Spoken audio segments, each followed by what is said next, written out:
Good afternoon. It's Saturday afternoon, and this is technically the last day they can pass any bills on the House or Senate floor if they sine die on Monday.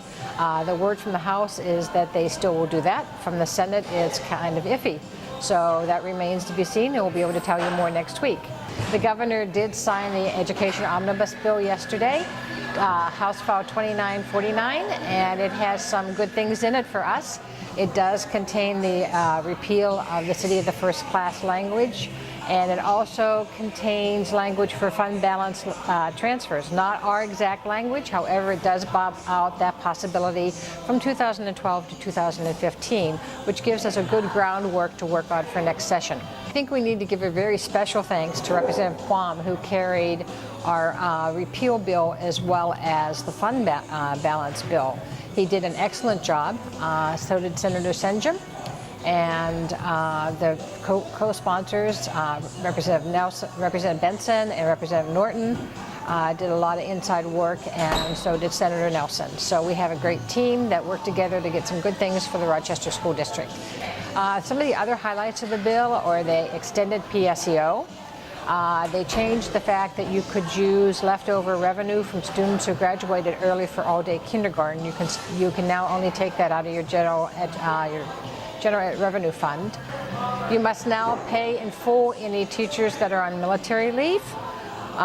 They did address a lot of homeless and homeschool issues, and the homeless, you will have to transport students to their home district. And then the years 2014 to 2015, kids graduating then can take physics or chemistry at this point. They changed the career and technical levy amounts, and they put in their individualized learning, which would be agreed upon between the site and the school board.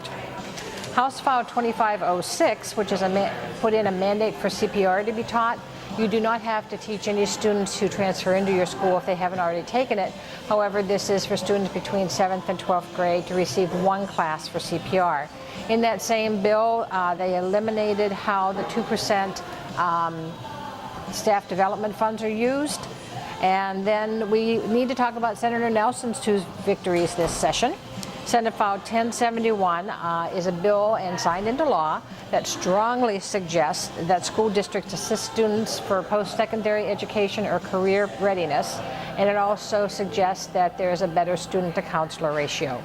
She also passed her online digital learning bill that has not been signed into law yet. That conference committee just finished last night.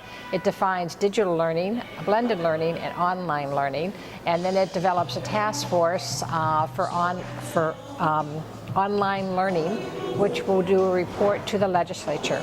I do have to tell you that when Senator Olson presented House File 2949 on the Senate floor, instead of calling it an omnibus bill, she called it a minibus bill, because a lot of things that had been put into bills along the way and the Senate passed separately were not in her omnibus bill, much to her disappointment. This is her swan song, and I think she would like to have had it help students a little bit more. She's done an excellent job in her years, and she will be sorely missed. We will talk to you next week and let you know the temperature of the legislature, if indeed there even is one. Thank you.